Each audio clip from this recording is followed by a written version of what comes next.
Okay dear students, see the next topic now, Mendeleev periodic table. See the first video. This is the second part of this video.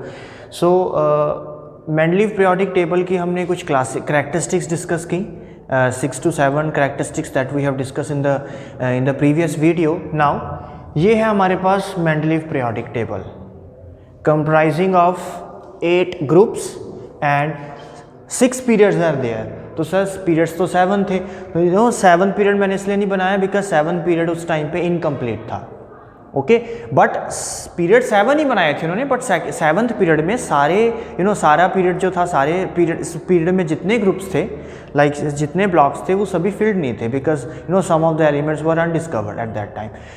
So period 7 ही है हमारे पास, groups 8 ही हैं, but ये याद रखो कि 7th group, आपको ये सही याद नहीं करना, इसमें से कुछ आता नहीं है पेपर में, ठीक है. ये जस्ट आपको टेबल एक आपको एक आइडिया देता है कि उन्होंने कैसे एलिमेंट्स की क्लासिफिकेशन की. जो एग्जाम में क्वेश्चन आता है वो आपको करैक्टरिस्टिक्स में से आता है और लिमिटेशंस में से आता है और इसके एडवांटेजेस क्या थे इस टेबल के, वो उनमें से आएगा पेपर. इस टेबल को याद करने की ज़रूरत नहीं है आपको. तो 7 पीरियड यहाँ नहीं बना बिकॉज वो इनकम्प्लीट था, ठीक है. एट दैट टाइम है पीरियड्स हमारे पास 7 ही, और ग्रुप्स कितने हैं हमारे पास 8 ग्रुप्स, ठीक है. तो मैंने बोला था कि 1 to 7 ग्रुप्स उन्होंने सब ग्रुप्स में कन्वर्ट किए थे, ए बी, मतलब हर ग्रुप को फर्दर सब ग्रुप्स में डिवाइड किया, A sub group, B sub group, up to 7. 8th में मैंने आपको बोला था, so he arranged in the 8th group में उन्होंने 9 एलिमेंट्स रखे 3 रोज के अंदर. तो कौन सा रो लिया? 4th row, 5th row and 6th रो, ठीक है. तो यहाँ रेपिटेशन भी होगी थी एलिमेंट्स की. तो उन्होंने 8th ग्रुप में 9 एलिमेंट्स रखे इन 3 डिफरेंट रोज, ठीक है. 7 ग्रुप तक उन्होंने सब ग्रुप्स डिवाइड किए, ग्रुप्स के सब ग्रुप्स बनाए, ए sub group, B sub group, और उनमें उन्होंने एक तरफ नॉर्मल एलिमेंट्स रखे एंड सेकंड तरफ बी सब ग्रुप में उन्होंने ट्रांजिशन एलिमेंट्स रखे, ठीक है. तो ये हमारे पास डायग्राम है. तो यहां तक देखो, आप 3rd रो तक देखो, दिस इज द 3rd रो. तो इस 3rd रो तक आप देख रहे हो, ठीक है. तो आपके पास देखो एलिमेंट्स जो हैं आपके पास वो सिर्फ ए सब ग्रुप में ही है ना, ए सब ग्रुप में ही एलिमेंट्स है अप टू 3rd रो तक. इसके बाद जैसे ही 4th, 5th, 6th रो में आते हो तो एलिमेंट्स जो हैं वो दोनों सब ग्रुप्स में आने स्टार्ट हो जाते हैं, ठीक है.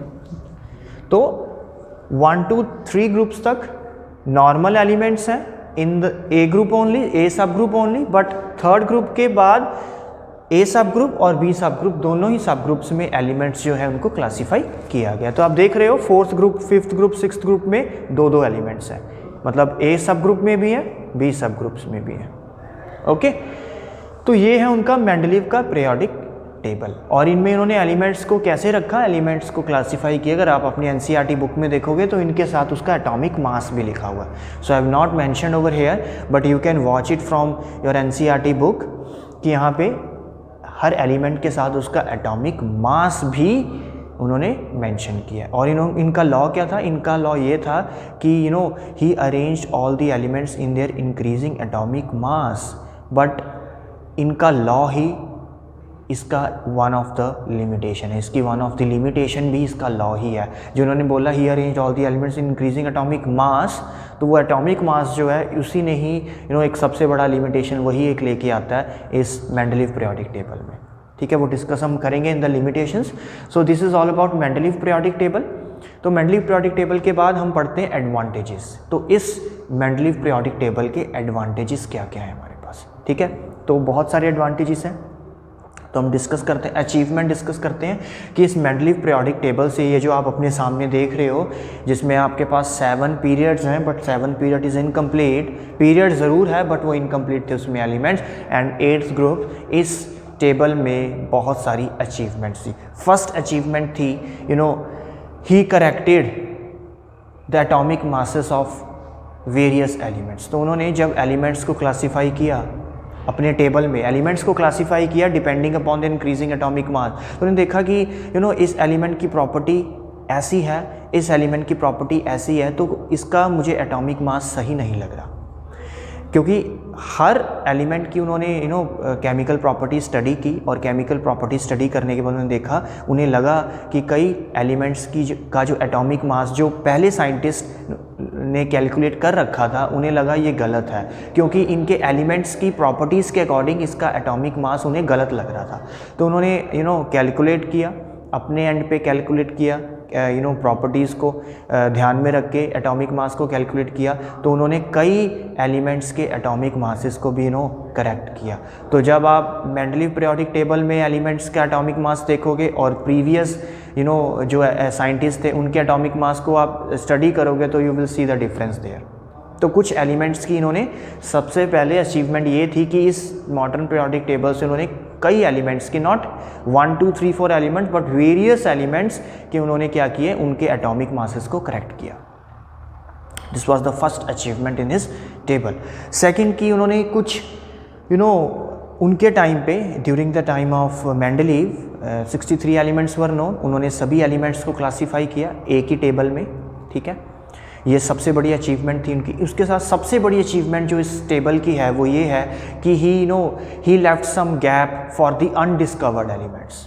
जो एलिमेंट्स अभी डिस्कवर्ड ही नहीं हुए, है ना, जो एलिमेंट्स अभी डिस्कवर्ड हुए ही नहीं है, तो उन एलिमेंट्स को उन एलिमेंट्स के लिए उन्होंने गैप्स भी क्रिएट कर दिए, छोड़ दिए उनके स्पेसेस, उनके लिए ही लेफ्ट सम गैप। लाइक देखो यहाँ पे एल्यूमिनियम दिख रहा है आपको, एग्जाम्पल देता हूँ, एल्यूमिनियम के नीचे गैप क्रिएट किया हुआ।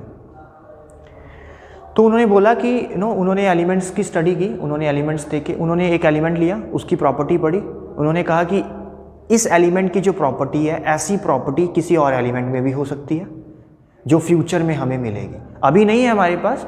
तो उन्होंने क्या किया, उन्होंने जैसे न्यूलैंड साहब ने क्या किया, तो उन्होंने जितने एलिमेंट्स थे सभी को फिट कर दिया without leaving any gap for the upcoming discovered element. उनके लिए उन्होंने स्पेस ही नहीं छोड़ा। बट मेंडलीव ने क्या किया, इन्होंने he left some gap for the undiscovered element. उन्हें पता कैसे लगा कि अनडिस्कवर्ड एलिमेंट्स आएंगे आगे चल के, यहीं पे आएंगे, क्योंकि एटॉमिक मासेस के बीच में डिफरेंस बहुत आ रहा था। जैसे एक एलिमेंट की स्टडी की उन्होंने, atomic mass, suppose atomic mass is 50, और दूसरा एलिमेंट जो उनके साथ पड़ा था उसका एटॉमिक मास था 80, तो 50 और 80 के बीच में बहुत डिफरेंस था। तो ही सेट कि इतना डिफरेंस नहीं होना चाहिए, आगे चल के ज़रूर इन दोनों के बीच में एक और एलिमेंट आएगा जिसका एटॉमिक मास मे बी 60-65 होगा। तो इस तरीके से उन्होंने दिमाग लगाया और इन्होंने बोला कि आगे चल के कुछ ऐसे एलिमेंट्स भी डिस्कवर्ड होंगे जो किसी भी एलिमेंट की प्रॉपर्टीज़ के साथ मैच करते हैं। लाइक उन्होंने एक एलिमेंट लिया, उसकी स्टडी की, उसकी प्रॉपर्टी स्टडी की, उन्होंने बोला कि ऐसी प्रॉपर्टीज़ हमें एक और एलिमेंट में भी मिल सकती है, ठीक है, जो अभी डिस्कवर्ड नहीं है पर फ्यूचर में वो डिस्कवर्ड हो जाएगा। जैसे उन्होंने नोबल गैसेस के लिए एक ग्रुप क्रिएट कर दिया था। This was one of the biggest achievement in Mendeleev periodic table. तो उन्होंने अपने टेबल में जो लास्ट ग्रुप था, 9th ग्रुप, जिसे हम 0th ग्रुप भी बोलते हैं, वहाँ पे उन्होंने he left that group Anfield, ठीक है, जिसमें उन्होंने आगे चल के बोला कि जो नोबल गैसेस है वो आगे चल के यहाँ पे रखे जाएंगे विदाउट डिस्टर्बिंग दिस टेबल। इस टेबल को डिस्टर्ब किए बिना हम उसे एक लास्ट ग्रुप दे देते हैं, 0th ग्रुप, जिसमें आगे चल के वो इन फ्यूचर जब डिस्कवर्ड होंगे। बट न्यूलैंड सेड कि ओनली 56 एलिमेंट्स आर डिस्कवर्ड और इससे ज़्यादा होंगे नहीं discovered. But Mendeleev said yes, आगे चल के और एलिमेंट्स भी डिस्कवर्ड होंगे, मैं उनके लिए कुछ गैप्स क्रिएट कर देता हूँ, छोड़ देता हूँ उनके लिए कुछ गैप, और वहाँ पे आके वो एलिमेंट्स क्या करेंगे, एडजस्ट होंगे। सो ऐसा ही हुआ। तो उन्होंने जो गैप्स छोड़े, लीव की, उन्होंने कुछ गैप्स जो क्रिएट किए, जैसे एल्यूमिनियम के नीचे गैप क्रिएट किया, ठीक है। तो यहाँ जो एलिमेंट था आएगा, उन्हें पता था यहाँ एक एलिमेंट आने वाला है जिसकी प्रॉपर्टी एल्यूमिनियम से मिलती होगी, क्योंकि इसको उसी ग्रुप में रखा हुआ, एल्यूमिनियम वाले ग्रुप में रखा हुआ। तो अब उस एलिमेंट का कुछ नाम तो देना पड़ेगा ना उस टाइम पे। तो उस एलिमेंट का नाम था एका एल्यूमिनियम। एका एल्यूमिनियम मतलब, एका का मतलब संस्कृत में होता है एका, EKA, दिस इज एका एल्यूमिनियम।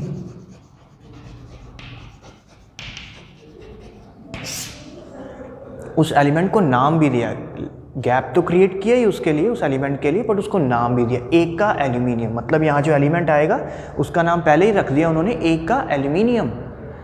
एका का मतलब संस्कृत में होता है कि प्रोसीडिंग, एक छोड़ के। तो एल्यूमिनियम के बाद वो एलिमेंट आएगा, तो इसलिए बोलते हैं एक का एल्यूमिनियम, मतलब एल्यूमिनियम से अगला, proceeding to aluminium, one proceeding to, एका का मतलब इस संस्कृत में वन होता है, ठीक है। तो proceeding one element to aluminium, यहाँ पे उसे नाम दिया एका एल्यूमिनियम, और आगे चल के एका एल्यूमिनियम यहाँ पे गैलियम आया, जो बाद में डिस्कवर्ड हुआ एलिमेंट, उसका नाम एका एल्यूमिनियम से हटा के फिर क्या रख दिया, गैलियम। वैसे ही उन्होंने जर्मेनियम सिलिकॉन लिया, सिलिकॉन के साथ एक नीचे उनके लिए जगह छोड़ दी, ठीक है, उसे नाम दे दिया एका सिलिकॉन, जो आगे चल के जर्मेनियम बना। और इन्होंने एक और एका बोरोन, बोरोन के नीचे एक गैप स्पेस क्रिएट किया जिसे बोला एका बोरोन, जो आगे चल के स्कैंडियम बना। तो मैं ये इरेज करता हूँ एक बार।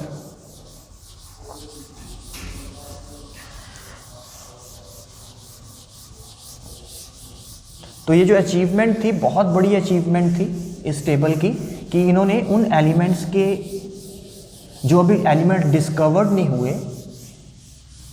उन एलिमेंट्स की प्रॉपर्टीज़ भी बता दी और उनके नेमिंग्स भी कर दे। जैसे पहला एलिमेंट जो लिया उन्होंने वो था एका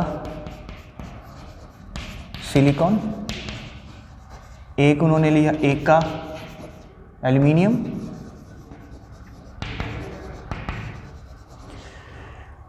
और एक लिया एका बोरोन।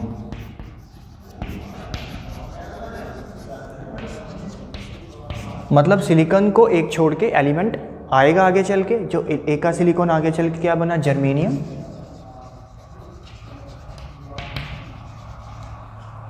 एका एल्यूमिनियम, एका एल्यूमिनियम का था गैलियम, एंड एका बोरोन का था हमारे पास स्कैंडियम। तो ये तीन एलिमेंट्स आगे चल के क्या हुआ, डिस्कवर्ड हुए, और इन्हें पहले मेंडलीव ने क्या नाम दिया, एका सिलिकॉन, मतलब सिलिकॉन के नीचे जगह छोड़ी, उसको नाम दे दिया एका सिलिकॉन उस एलिमेंट को। आगे चल के वो जर्मेनियम डिस्कवर्ड हो गया। एका एल्यूमिनियम, मतलब एल्यूमिनियम के एक नीचे गैप क्रिएट किया, उसका नाम दिया एका एल्यूमिनियम, आगे चल के वहाँ पे गैलियम आया। वैसे ही एका बोरोन, बोरोन के नीचे गैप क्रिएट किया, उसमें एलिमेंट एक जो डिस्कवर्ड होके आया वो आया स्कैंडियम। तो इस तरीके से उन्होंने गैप क्रिएट किए कुछ एलिमेंट्स के लिए, उनको नेम भी दिए, उनकी प्रॉपर्टीज़ के अकॉर्डिंग उनको रखा उसी एलिमेंट के नीचे। तो सिलिकॉन के नीचे जगह मिली, मतलब उसकी प्रॉपर्टी सिलिकॉन जैसी मैच करती होगी, तो जर्मेनियम सिलिकॉन एक जैसी प्रॉपर्टी। एल्यूमिनियम के नीचे एक गैप क्रिएट किया, उसका नाम दिया एका एल्यूमिनियम, आगे चल के गैलियम आया, gallium aluminium, same properties. Boron, एका बोरोन, मतलब बोरोन से नेक्स्ट गैप क्रिएट किया, वहाँ पे एलिमेंट का नाम दिया एका बोरोन, आगे चल के स्कैंडियम आया, स्कैंडियम बोरोन। तो इनकी प्रॉपर्टीज़ मैच कर रही थी। जैसे उन्होंने जो स्टडी किया, जैसे उन्होंने एका एल्यूमिनियम के लिए किया, तो उन्होंने बोला जो एका एल्यूमिनियम उन्होंने बनाया कि एका एल्यूमिनियम होगा आगे चल के, उस एका एल्यूमिनियम की जो प्रॉपर्टीज़ उन्होंने प्रेडिक्ट की थी वो होगा कि उसका एटॉमिक मास कितना होगा, जो नया एका एल्यूमिनियम आएगा 68। जो आगे चल के गैलियम डिस्कवर्ड हुआ उसकी प्रॉपर्टी कितनी, उसका एटॉमिक मास कितना था 69.7। तो अप्रॉक्सीमेटली क्या है, इक्वली है, वेरी नियर टू 68। तो मेंडलीव साहब ने बोला कि जो एका एल्यूमिनियम होगा, जो एल्यूमिनियम के नीचे जो एलिमेंट अनडिस्कवर्ड है, उसकी आगे चल के एटॉमिक मास उसका कितना होगा 68। बट जब ये गैलियम डिस्कवर्ड हुआ तो जो इसके नीचे आया, एल्यूमिनियम के नीचे रखा गया उसको, उसका atomic mass very close to 68 था। नेक्स्ट, ऑक्साइड का फॉर्मूला, ऑक्साइड का फॉर्मूला जो उन्होंने बताया कि उस एलिमेंट का जो ऑक्साइड होगा वो होगा E2O3। E है यहाँ पे वो एलिमेंट E2O3, तो ये क्या बना, गैलियम का जो ऑक्साइड है वो था Ga2O3। तो ऑक्साइड का फॉर्मूला भी सेम ही आ रहा था। और क्लोराइड का फॉर्मूला, क्लोराइड का फॉर्मूला था ECl3। E है वो एलिमेंट, तो ये बना, फॉर्मूला क्या था GaCl3, तो फॉर्मूला भी सेम आ रहा था। क्लोराइड का, ऑक्साइड का एटॉमिक मास भी अप्रॉक्सीमेटली सेम था, तो ही वाज जीनियस। तो उन्होंने अनडिस्कवर्ड एलिमेंट्स को, जो डिस्कवर्ड हुए ही नहीं एलिमेंट, उनकी प्रॉपर्टीज़ भी बता दी। ये थी जो मेंडलीव साहब ने बोली फॉर द अनडिस्कवर्ड एलिमेंट। और ये है वो प्रॉपर्टीज़ जो डिस्कवर्ड होने के बाद कैलकुलेट की गई।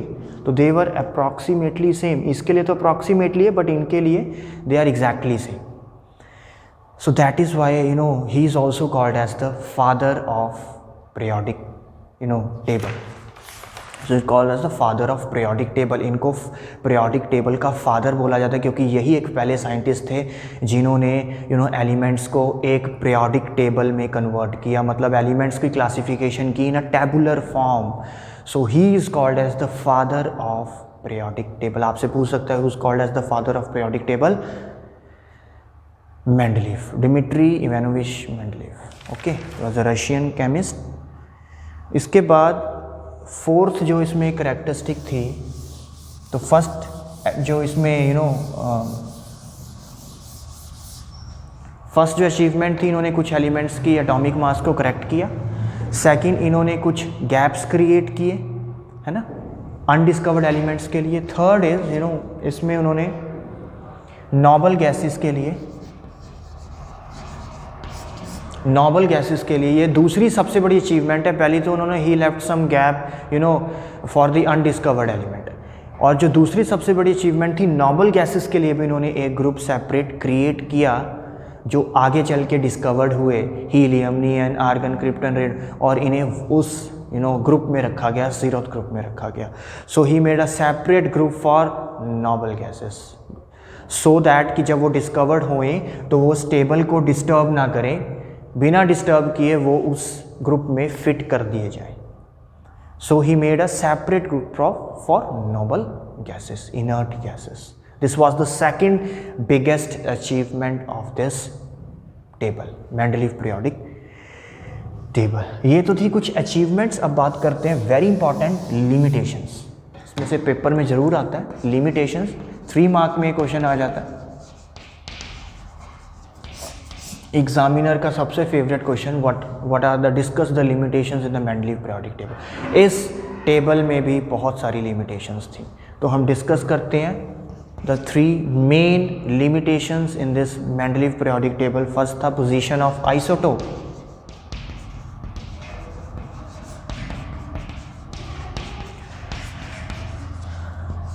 आइसोटोप्स की पोजीशन का उन्होंने कुछ डिस्कस नहीं किया, उसके बारे में कोई इंफॉर्मेशन नहीं थी। आइसोटोप्स क्या होते हैं? एलिमेंट्स के वो एटम्स जिनका एटॉमिक मास क्या, एटॉमिक नंबर तो सेम हो, elements having same atomic number but different mass number. जैसे हाइड्रोजन की बात करूं, ठीक है, ये हाइड्रोजन के 3 एटम्स हैं, इनका एटॉमिक नंबर तो होता है same 111 at these are the atomic number. Atomic mass this is 1, this is 2 and this is 3। तो आइसोटोप्स क्या होते हैं? ऐसे एलिमेंट्स जिनका एटॉमिक नंबर तो सेम है, ऐसे एलिमेंट्स के एटम्स जिनका एटॉमिक नंबर तो सेम है बट उनका एटॉमिक मास डिफरेंट है, इन्हें बोलते हैं आइसोटोप्स। 9th क्लास में आप पढ़ के आए isotope, isobar. So isotope these are those atoms of elements having same atomic number but different mass number. इनका मास नंबर डिफरेंट होता है। अगर इनका मास नंबर डिफरेंट है मतलब मास नंबर इंक्रीज हो रहा है। अगर हाइड्रोजन के आइसोटोप है, ऑक्सीजन के भी आइसोटोप होते हैं, कार्बन की बात कर लो 612, 614, ऑक्सीजन की बात कर लो 8, 16, 8, 18, क्लोरीन की बात कर लो 17, 35, 17, 37। सो ये सारे आइसोटोप्स हैं। एटॉमिक नंबर तो सबका सेम है, एटॉमिक मास डिफरेंट है, ठीक है। तो इनका एटॉमिक मास क्या डिफरेंट है। तो अगर आइसोटोप्स भी तो होते हैं, तो आइसोटोप्स की टेबल में आइसोटोप्स को जगह ही नहीं दिया। जैसे फर्स्ट पे उन्होंने हाइड्रोजन रखा, इसके बाद हाइड्रोजन के आइसोटोप्स भी तो रखे हैं, क्योंकि हाइड्रोजन के आइसोटोप्स में देखो एटॉमिक मास इंक्रीज कर रहा है, तो उन्हें हाइड्रोजन के लिए 3 स्पेस क्रिएट करने चाहिए थे। इसमें रखते 1H1, 1H2, 1H3। Since hydrogen के आइसोटोप्स होते हैं और इनका एटॉमिक मास तो इंक्रीज हो रहा है, और इन्होंने एलिमेंट्स की क्लासिफिकेशन भी कैसे की थी? In the order of increasing atomic mass. तो आइसोटोप्स की पोजीशन इन्होंने डिस्कस नहीं की इस टेबल में। अगर आइसोटोप्स हैं और कार्बन के भी एक कार्बन 612 रखते, उसके बाद कार्बन 614 रखते, क्योंकि 612 के बाद 614 एटॉमिक मास इंक्रीज हो रहा है। सो कहीं पे भी उन्होंने आइसोटोप की बात नहीं की, पोजीशन की बात नहीं की, उन्होंने सिर्फ एक ही लिया, हाइड्रोजन, उसके बाद लिथियम। हीलियम तो डिस्कवर्ड ही नहीं था उस टाइम पे, आगे चल के वो डिस्कवर्ड हुआ। तो हाइड्रोजन के बाद सीधा लिथियम। अब जो हाइड्रोजन के आइसोटोप्स हैं 1H1, 1H2, 1H3, जिसमें एटॉमिक मास इंक्रीज हो रहा है, उसकी कहीं पे भी डिस्कशन नहीं हुई यहाँ पे। So the position of isotopes were not discussed. Okay, तो ये थी first limitation. Second is position of hydrogen, very important.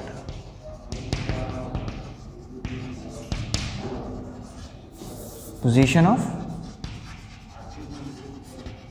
Hydrogen.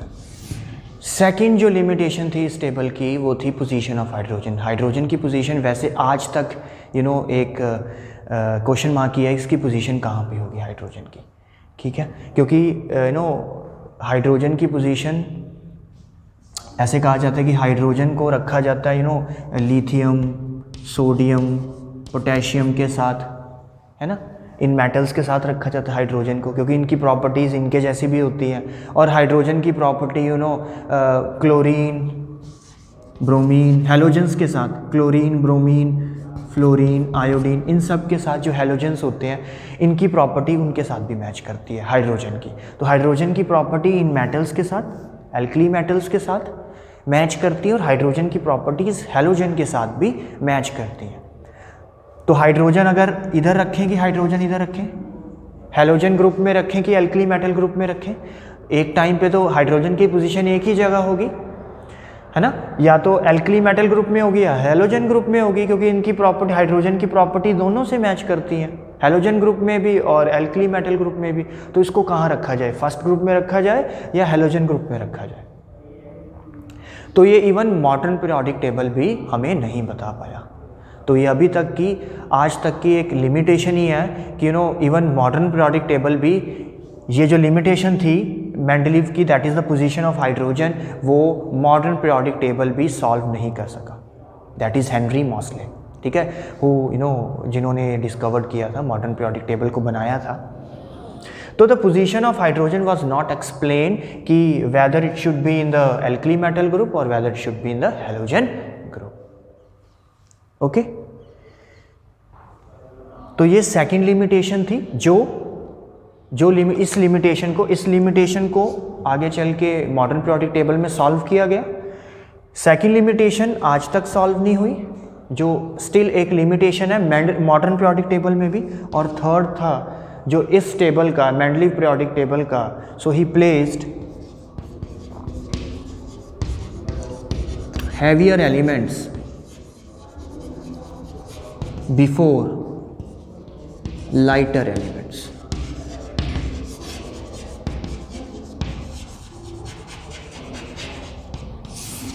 Third जो लिमिटेशन थी इस मेंडलीव पीरियोडिक टेबल की, वो थी he placed heavier element before lighter element. तो मतलब ऐसा एलिमेंट जिसका एटॉमिक मास कम होगा उसे पहले आना चाहिए, और जिस एलिमेंट का एटॉमिक मास ज़्यादा होगा उसे बाद में आना चाहिए, because he arranged the elements in increasing atomic मास। और यही उनका लॉ भी था, मॉडर्न मेंडलीव पीरियोडिक लॉ। क्या कहता है? The properties of the elements are periodic function of their atomic mass, means if the elements are arranged in increasing atomic mass,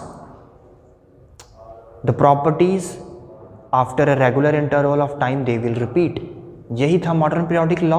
तो अपने लॉ को ही ये जो है वायलेट कर रहे थे मेंडलीव, अपने ही लॉ को वायलेट कर रहे थे, गलत कर रहे थे, क्योंकि कहीं पे उन्होंने एलिमेंट्स को इस तरीके से रखा जो उनके ही लॉ को वायलेट कर रहा था, गलत कर रहा था। लाइक अगर आप अभी तो मैंने इरेज कर दिया, बट मॉडर्न पीरियोडिक टेबल में, सॉरी मेंडलीव पीरियोडिक टेबल में उन्होंने एक पोजीशन ली कोबाल्ट और निकल की।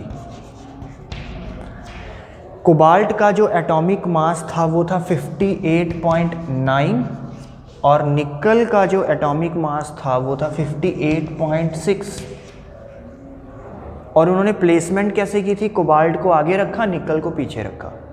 होना क्या चाहिए, निकल को आगे आना चाहिए था, कोबाल्ट को पीछे आना चाहिए था, क्योंकि निकल का एटॉमिक मास है कम 58.6, कोबाल्ट का 58.9। और उन्हें बोला था कि उन्होंने ये बोला था, उनका ये जो टेबल है उसकी सबसे पहली करैक्टरिस्टिक थी, he arrange the elements in increasing atomic mass. But somewhere cobalt nickel के केस में ऐसा नहीं हुआ।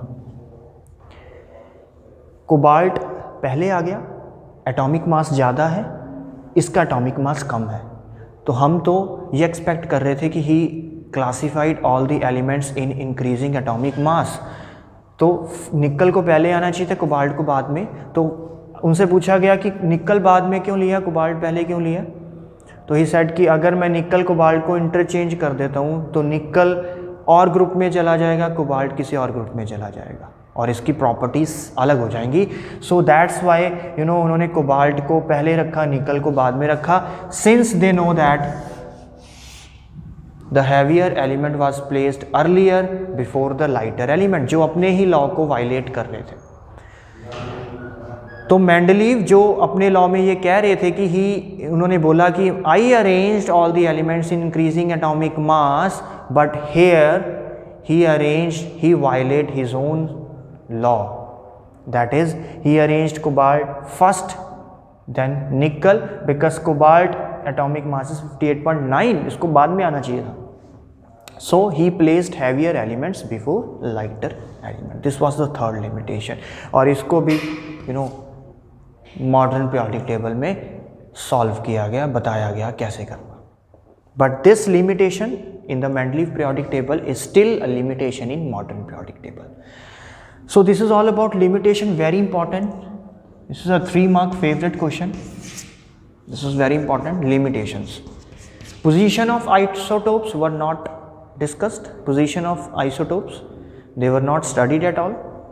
Position of hydrogen कि किस ग्रुप में उसे रखा जाए.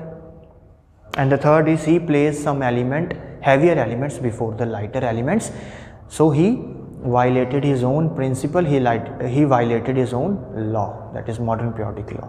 So this is all about Mendeleev periodic law and modern Mendeleev periodic table. So watch both the videos. This is the second part of this video. Watch the first video as well.